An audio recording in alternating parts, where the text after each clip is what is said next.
discussion mode. I'll just ask my panelists to give a brief introduction for themselves. Quickly, 1 minute each, please. Good afternoon, everyone. Sorry for being between your lunch right now. I'm Ashley Thomas. I head strategy and operations for Revolut in Singapore. For those who are not familiar with Revolut, Revolut is a global financial super app headquartered in the UK.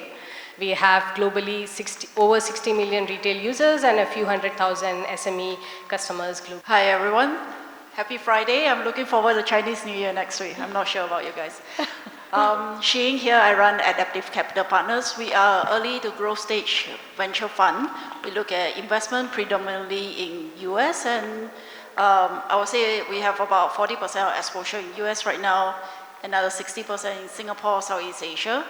We invest quite a fair bit in health tech, medical devices, diagnostics, and we also look at AI, enterprise, SaaS software, and so forth.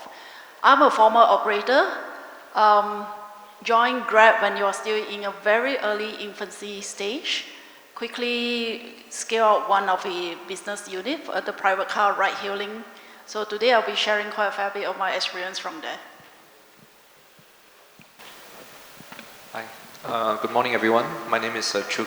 I cover government affairs across APAC, Middle East and Africa for FedEx, which is the world's largest express cargo airline, serving more than 220 countries and territories, and with a network of more than 700 planes worldwide. Hi, I'm Herston, founding managing partner of 1982 Ventures. We're a licensed VC fund manager here in Singapore. We like to write the first check into startups, primarily in AI, enterprise, and fintech, primarily in Southeast Asia, but also looking across the globe. Hi everyone, I represent the minions on the stage. My name is Nikhilesh, I'm part of Validus. We are the largest fintech in Southeast Asia focused on small business lending. We've historically operated in Singapore, Indonesia, Vietnam and Thailand, but now focus on 2 of these countries, and last year we sold our Singapore business to Grab's digital bank. So if you open your Grab app and look at getting a loan from GXS Bank, that's our former business. Okay, so I would first like to start with you only, Nikhilesh. So as the companies expand further globally, I mean, are there any typical mistakes which we do while expanding in various regions, or are there any points we should all keep in mind? Oh yes, I think while my fellow panelists can talk a lot about success and expansion, I think I can write a book on all the mistakes one can make in 10 years' time, right? So I think we have followed the highs and lows of fintech in Southeast Asia.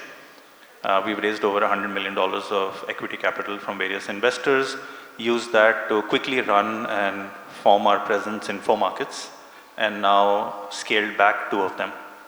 So I think classic mistakes which an early stage entrepreneur makes is romanticizing too much with the idea of scale across different markets, without realizing that if you are a licensed business, then it brings a lot more complications in life operating in emerging markets, which are quite gray. The second is underestimating the complexity of running 4 parallel countries, because unlike a SaaS business where you just have sales team, we have full-fledged operating teams. The amount of bandwidth that it sucks up from a founder or senior management team, because now you're fighting on 4 fronts except just 1 or 2.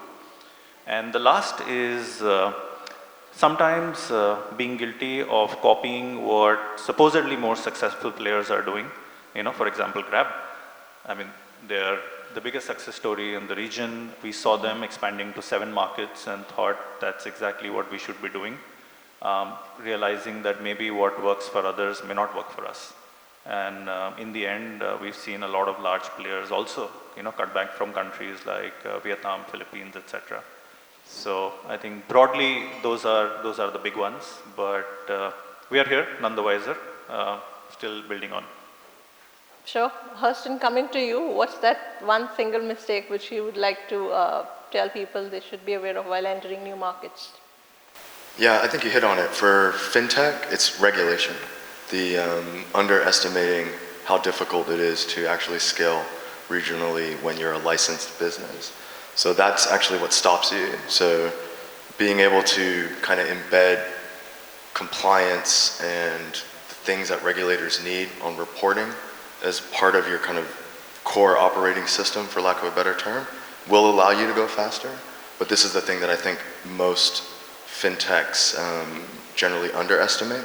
They think, oh, we'll just get the right lawyer, the right advisor, and then we can get the license, and then we go. It's a lot harder than that. The other thing that I think I'd mention is not picking the right local CEO or the right general manager, because you can't necessarily just get a fresh grad to launch a market. I know that maybe worked for Rocket during the days, but if you're going after large enterprises and you're doing a regulated business, you really need to have a local hero there that you trust to really push things forward.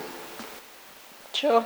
I'll come back to you again. Shri, I would like to ask you, is it overestimating demand, underestimating regulation, or misreading culture? What would you point out as the number one mistake? I think for me is failing to understand the deep localization that's needed. Taking Grab for instance, for example, Grab did the opposite end with what our foreign competitor did. They have a very extensive playbook. They come in, they probably adopt 80% of it every market, and they customize 20% for every market they launch. But we took a very different approach. We went in every market. We were really, really localized. We quickly realized what works in Southeast Asia. In Vietnam is very different than Singapore, than Indonesia, for instance. Markets like Malaysia, Vietnam are very cartel in nature. So how we engage with the local stakeholders, the regulators, we have to take a very different approach than how we engage with a regulator or the stakeholders in Singapore. One notable example I remember back in my days was our competitor sending their head of legal from Hong Kong.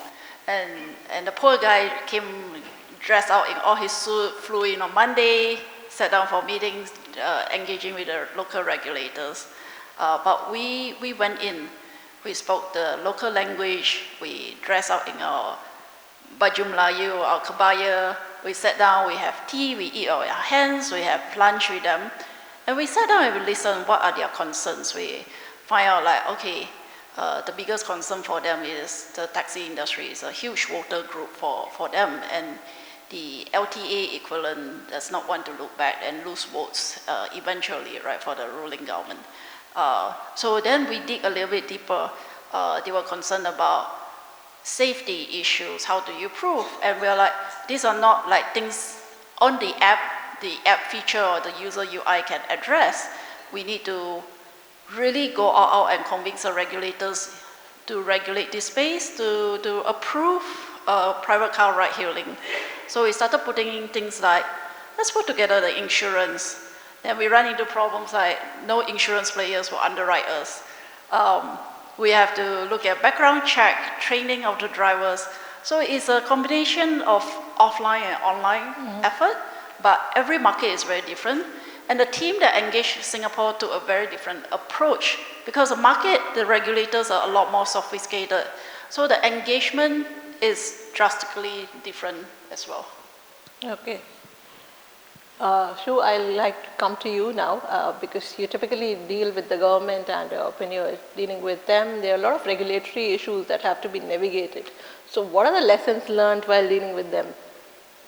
Thank you. And I guess this would be the wrong attire to go to Indonesia, and so I absolutely agree with you. As a former diplomat, I feel an obligation to start my answering the question with a story, right? So 15 years ago, I attended a government affairs conference where basically all the kind of government affairs heads in Singapore, of Singapore were there. And there were about 5 tables. Almost all of them were American, European, fresh off Capitol Hill. And they mostly represented big MNCs, or they were from consultancies in the government affairs space. But today, if I were to attend the same similar conference or similar forum, it will be very different. You'll see a much larger number of these government affairs professionals. You would see that they are much more diverse. Most of them would be from this part of the world, from Asia, right? Having grown up here, having worked here, lived here. And this is the biggest difference. You would see that it's not just about your big 3M, Honeywell, FedEx, but also smaller companies and companies at a much earlier stage of their growth cycle. So the key question to ask here is this: what has driven all these changes? And I would say there are three key factors. One, the business world is becoming more and more regulated. Governments tend towards over-regulation rather than under-regulation. And this is what's driven this thirst and this demand for government affairs professionals. Two, the Capitol Hill approach doesn't work here in Asia. I think many of the other speakers have pointed out this, right? That you need localization. You can't hyper-localize, but you need localization. You need to know the local context, even what to wear, what to say, as a greeting. And Asia is very diverse. Indonesia alone has 700 languages. And this stress on knowing your market is very important. And third, regulatory awareness starts from day one of your business. Some industries are definitely more regulated than others, like fintech. But this whole idea of do first and ask for forgiveness later, that's gone. You could do that maybe 10, 15 years ago, but today that's going to be very difficult. And it is especially true for companies that have a disruptive effect. You would be impacting local SMEs, local entrenched business interests, and local employment. I think the example of Grab in Indonesia is a very, very good one. So you cannot be tone deaf. You have to understand that the social context matters, and the voice of the people matters, because they will be the people voting in that government at the next election. Thank you. Ashley, I would like to come to you. In terms of strategic operations which you had at Revolut, what kind of hurdles have you faced while expanding in different markets? Sure. I agree with most of my fellow panelists around regulatory complexity and operational complexity. These are probably two things folks tend to underestimate when you expand into more markets. In terms of regulatory complexity, I think we tend to see that the leadership team or the senior management team, they sort of give the regulations to the compliance team or the legal team to understand, instead of directly taking lead and ownership to understand how these regulations impact your business or your product. I think that's something, maybe lessons from some of the past experiences. In terms of operational complexity, I come from the fintech world, so I would talk about people having multiple bank accounts and managing multiple currencies when they are expanding, and that generally lowers down your margins, increases your complexity, and lowers your visibility into your finances. So that's also something you should ideally avoid if you can. Okay. So does it actually affect your timelines also, because regulations at times can seriously affect the way you look at deadlines and the way the government officials would look at it? Yeah, definitely. In practice, you tend to work backwards. So you sort of try to figure out, let's say I want license A in a market, let's say Indonesia or Singapore. You can find out from the market, approximately how long does it take. Then that sets your one milestone, and then you tend to work backwards from there to see how can you hit that milestone, your product milestone, your launch milestone. Sure. Nikhilesh, I would like to pick your mind also, because fintech, of course, we all, as discussed, is highly regulated, and how do you further deal with government officials and how it personally affects your timelines? Yeah, I think we've taken a very Asian way of doing business. I think the playbook really differs if you are a multi-billion-dollar company versus if you are a smaller startup, right? We can't follow that playbook. So when we decided to expand in different markets, we realized that we can't do it by ourselves. We do not have the credibility. We do not have the muscle. So we decided in every market that we enter, we will do a joint venture with a local champion, which needs to be a top 5 billionaire individual or a top 5 conglomerate. So we did that in Indonesia with a billionaire family. We went to Thailand. We did a JV with the largest Thai conglomerate, and so on and so forth. What it does is it lends instant credibility to the business.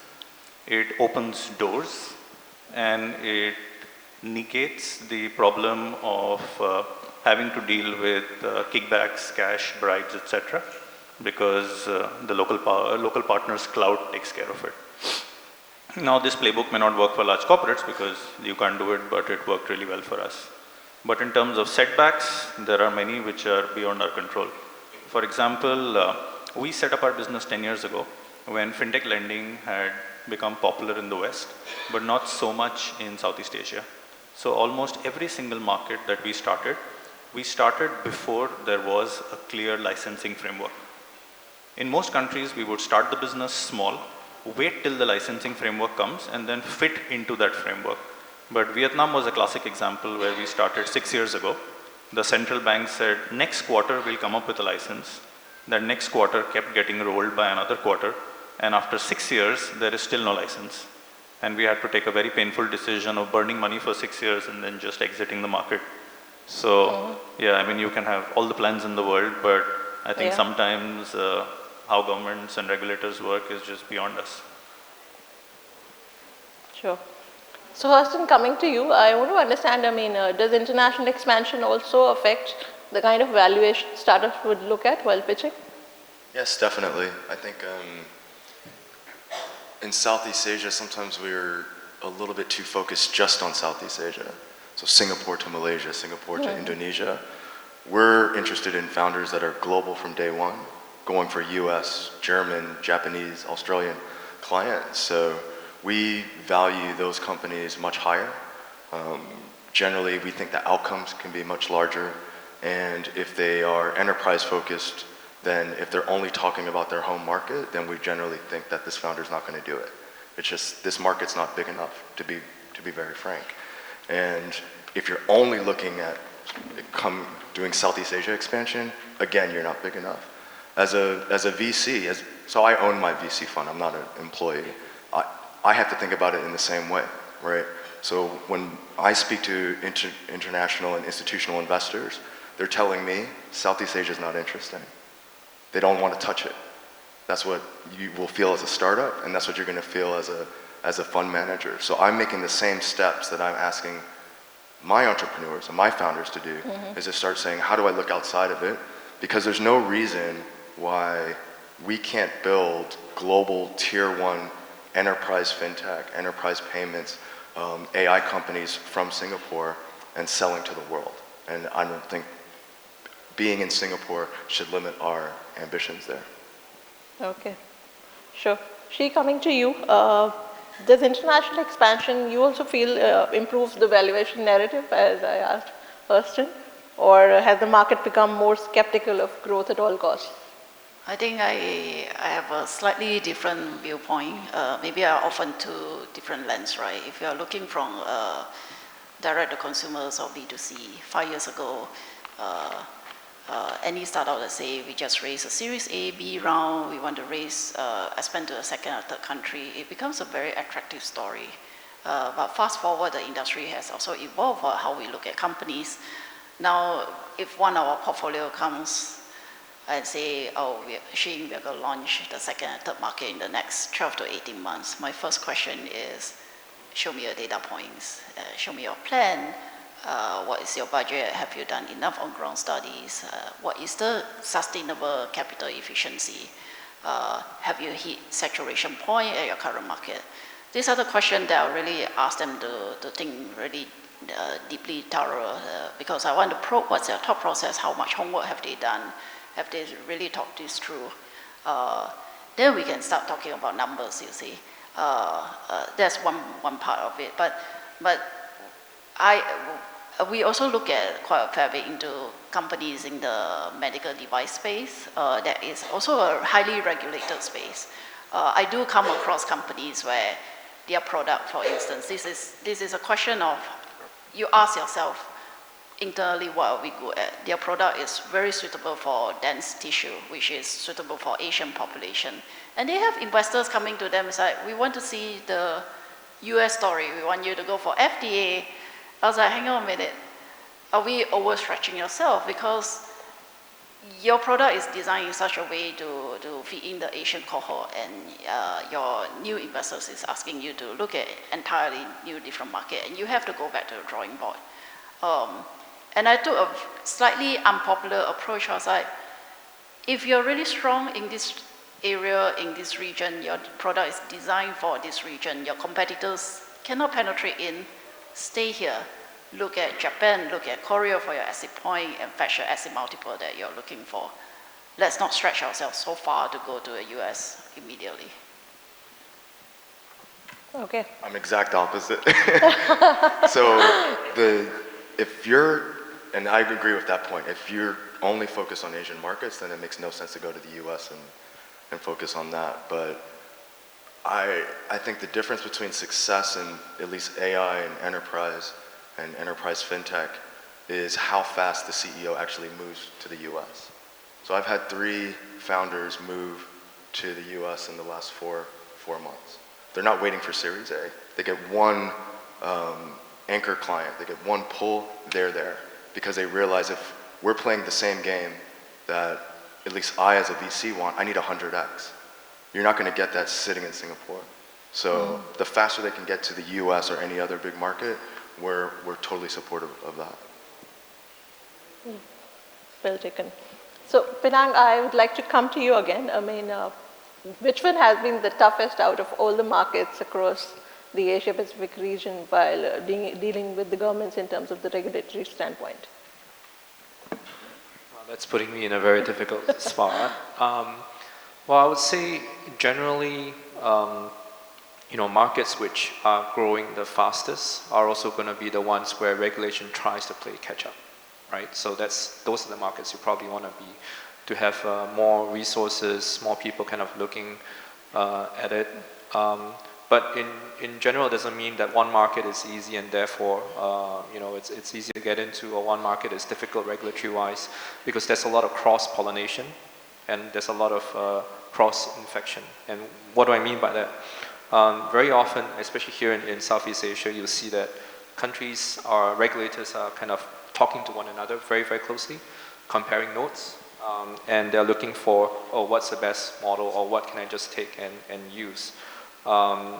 Very often they'll look at Japan, Korea, Singapore, but sometimes it could also be another Southeast Asia country. So it doesn't mean that if you're not interested in that one country, you don't have to pay attention to what's happening in that particular country for your industry, because it does matter. Many of these regulators will say we'll meet twice a year together in one country and we'll close door, we'll talk about what's happening, what are the names that are coming up, right? In this, for example, fintech or crypto, and what are you thinking about them? So that is a very, very important point that you have to be very aware of. And I also want to go back to a point that my fellow panelists have made earlier about how, sometimes if you're small in terms of, not having that muscle yet, that influence yet, in addition to working with a local partner, a local maybe JV, also look at how we can form an industry association together with other kind of like-minded partners. So you may be competitors, but that's fine. But come together, of course, being very mindful of the competition angle, but just come together and do pure advocacy. Do not discuss market conditions. Don't discuss market issues, pricing, but really look at how we can shape that in your favor. Be proactive. And we've seen this happen in many, many spaces, and that's worked very, very well. I mean, I used to come from the travel space, so we formed a travel tech association, right? And we changed a lot of the travel industry regulation, especially surrounding things like the Airbnb type properties. With the company I'm with now, FedEx, we have a Conference of Asia Pacific Express Carriers, where we continue to lobby for better customs procedures and the use of technology to help facilitate cross-border movement of goods. So something that I think it's not just about big companies, small companies, early stage companies can really look to leverage as well. Okay, thanks. Ashley, coming to you very quickly, I mean, which has been the toughest and easy market for you from a strategy and operations perspective? It's a very difficult question to answer. Maybe I'll answer in a different way. So not all regulators are the same, but you will find similarities between regulators. For example, in the financial services world, UK and European regulations, they have a lot of similarities with each other. And also, they also have a lot of similarities with, let's say, Australian regulations. So if you're a company who's already operating these part of the market, let's say you're already operating in UK, and if you want to enter something like in Australia, you probably don't have to customize too much for the sake of regulations. You probably don't have to localize a lot for the sake of regulations. Compared to, let's say, you take a market like Japan, where the regulations, at least in financial services, is quite different. You might have to localize a lot if you want to enter Japan. Yeah. So one of the factors in the expansion playbook I would consider is this factor, that do you have similarities with the regulatory market that you want to expand, and should that be a consideration when you think about expansion strategy? So if you have to talk about the operational layer, what would matter the most? Is it talent? Is it technology, partnership, or governance? How do you rate the four? I think in practice, probably I will not consider that as probably one of the difficult thing to get. In the fintech world, regulations, first of all, is probably one of the key factors. Second also would be the operational complexity. So for example, let's say you want to expand, you are operating in Singapore. Let's say you want to expand in Indonesia. First of all, do you have the right license, or as Nikhilesh said, right partners? Second is that, can your existing partners come there? Like if you have to build your core infrastructure from ground up again in, let's say in Indonesia, that's very, very difficult, and it will take quite a lot of time for you to launch. So if you're a tech company, can you leverage your global tech stack in Indonesia? Or probably not, I'm just throwing an example there. And also if you are, let's say, if you have suppliers, if you have marketing partners, do they already have an existing reach in your new market? So then you can actually bring your partners along. If you are trying to build your core infrastructure, whether it's tech infrastructure, your marketing infrastructure from ground up, that makes it a lot more operationally complex for you. Okay. Nikhilesh, I mean, any take from you from the fintech perspective out of these four? How would you rate them? Tech, talent, partnerships, and governance. Yeah, I think, like Ashley said, right, it really varies. I think talent is the least of the concerns, right? Because I mean, we're talking about countries here. You just need a few people, and I refuse to believe you can't find the right people. So I think regulations is the most important, because that is something you have no influence over. It's external, right? Technology, operations, everything can be figured out, right? I think being part of the fintech world, it's always about jumping in first and then learning to swim along the way, right? Because if we listen to bright minds, they will tell us 100 reasons why something can't work, but nobody can tell you why it works. So something is just about jumping in. Yes, sometimes it fails spectacularly, but on rare occasions it works, and when it works, there is immense value created. So I think just need to really figure out from a regulatory perspective, does this business make sense, right? And it could be, I mean, we were having this discussion outside, like Vietnam, no regulations, you can't just operate the business, don't go there. Or it could be something like in India, where they require you to take a certain license, because of which maybe you can't squeeze out the right ROEs, return on equity, which goes with the fintech profile, right? But as long as I think the broad checkboxes are there, we just jump in and figure things out, because that's what the mandate is. Okay. Herston, would you like to add to it, and also let us know if, have you seen any kind of cross-pollination of ideas from startups which have expanded internationally or cross-border?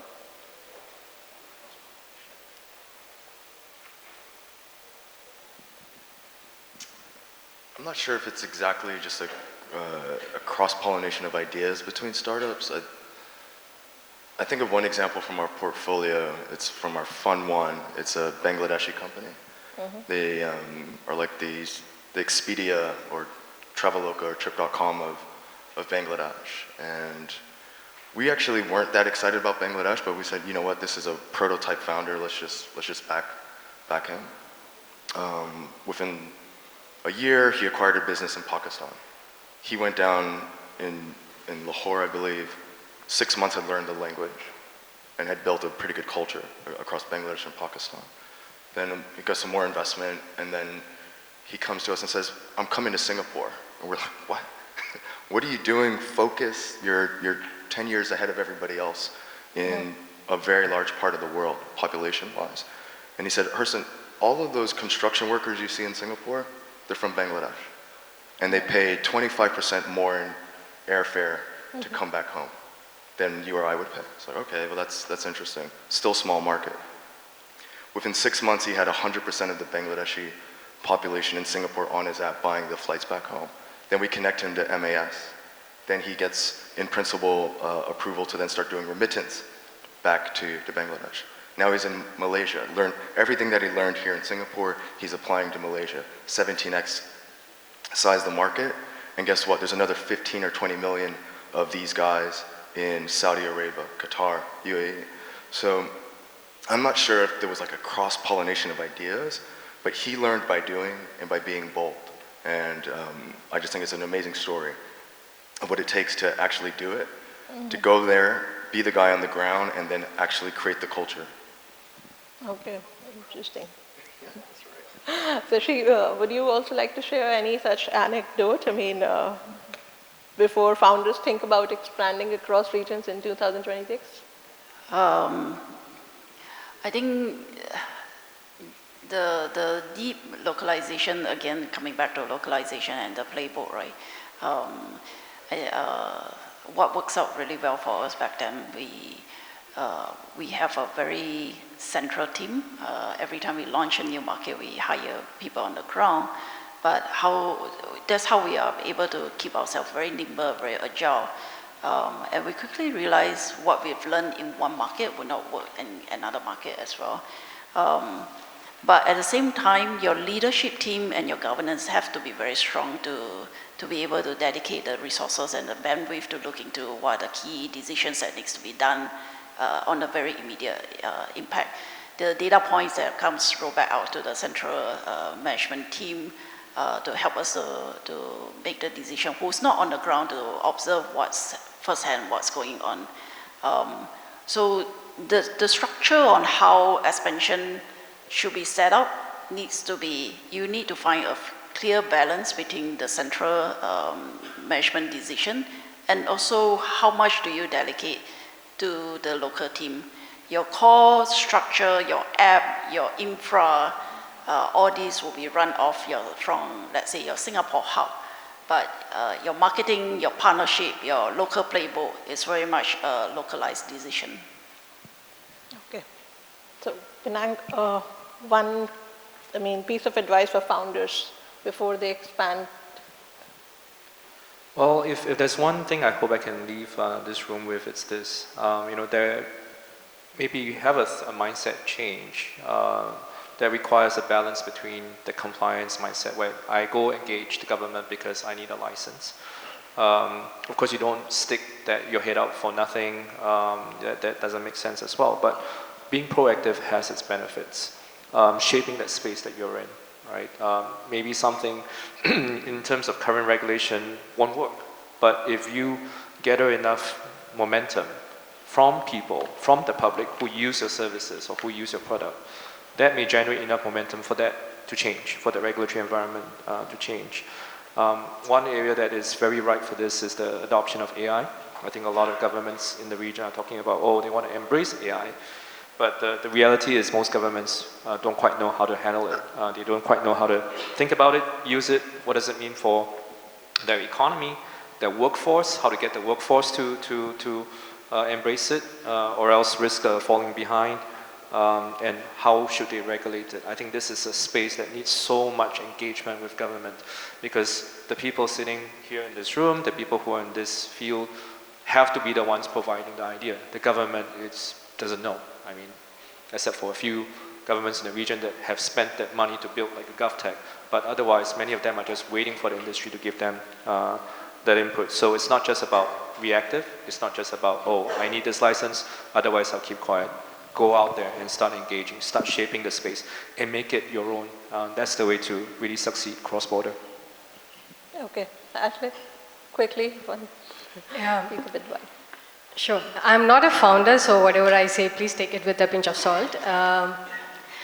I think regional expansion generally comes with ambition, but whether you are successful there, it comes with discipline. Okay, so on that note, we conclude the session. In case our audience has any questions, they can raise their hand and the mic can be passed on to them. Can you quickly pass on the mic or to the lady in the front?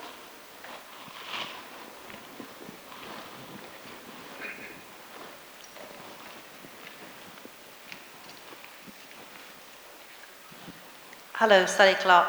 I was recently advised that for tech solutions like parametric modeling for climate change risk, that the market here was still in lines of development when it came to fundraising.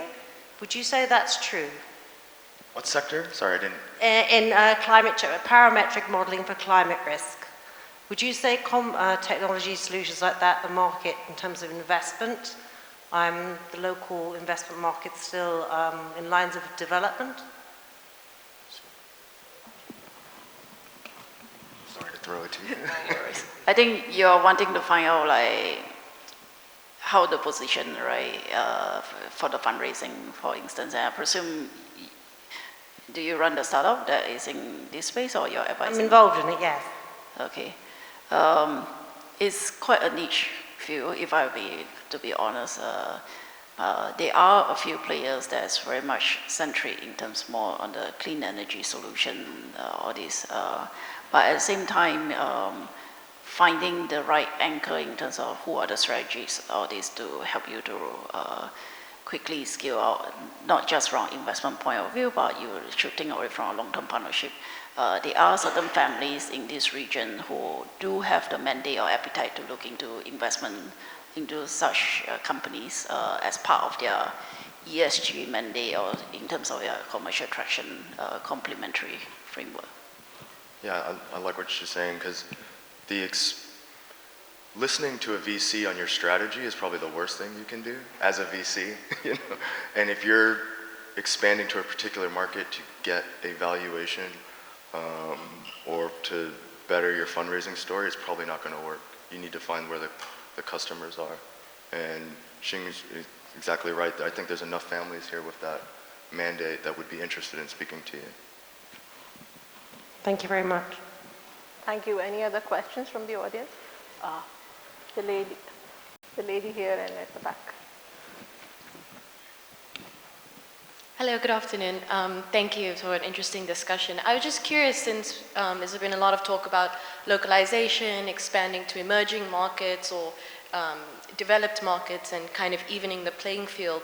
As a partner or manager or even strategy and operations role, how do you think about the feedback loop or bringing that scale back to the regions that you're operating in? Is that something that is perhaps left up to chance where, you know, perhaps it expands and this cross-pollination happens and perhaps some of the benefits go back to the source? Or is there intention behind the strategy of the founders or the partners to actually avoid brain drains or resource drains and actually equalize the playing field? So, thank you. Okay, maybe I can take this one. I guess your question is between launching a new market and how much to customize in that market. I guess every company has their own playbooks. I have seen companies which have a fully customized product into that market. Some companies go with their global product and then later customize into the market. The way I see it, the starting point would be to check whether your existing product is solving a real problem in that market, or do you really have to customize it. If your existing product is solving a problem in the market, probably the easiest thing to do is go with the existing product, maybe with minimum customization, and take the feedback loop constantly and customize based on that feedback loop. But again, this is some, probably I'm speaking from an experience where, you know, the company operates in more than 40 countries globally.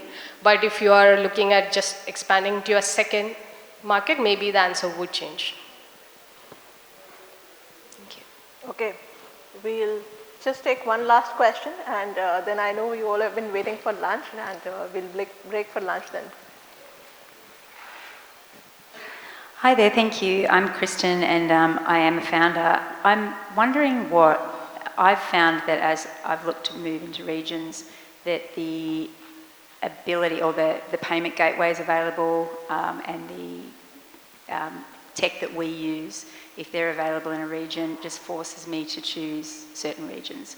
So, for example, to go from here into Malaysia or go to here into Thailand just takes a whole lot more localization of a product that I don't have control over. I don't want to build a booking system. I don't want to build a payment gateway myself. And so I end up thinking, okay, the next step would be US or, English-speaking market, more aligned, Australia. So I'm interested to hear how, if anybody has ideas of Asia is enormous potential, but it's more than just language. It's payment gateways that can sit behind those products. The product we're forced to use for our booking engine, we have Stripe, but Stripe doesn't work in Malaysia well. And so you find that is, hampering cross. I got you, region. yeah. Is it a question or? Yeah, I'd love your advice. Maybe you can say, we know some fintech that's really focused on localization. Yeah, let's talk after, because I think what this founder is talking about is really astute, because as you go to market, if you don't rely on the infrastructure partners, the hyperscalers, all of these things, and you're trying to build everything from scratch, you're going to move way too slow. So the way that you're approaching the problem is, who are my infrastructure partners that can help me accelerate my GTM or expansion, I think is exactly right. Let's talk after. There's plenty of folks. Sure, I suggest the same, that you can take it offline with our speakers as we conclude for lunch. Thank you so much to all our panelists and our engaging audience for taking all the questions. Thank you.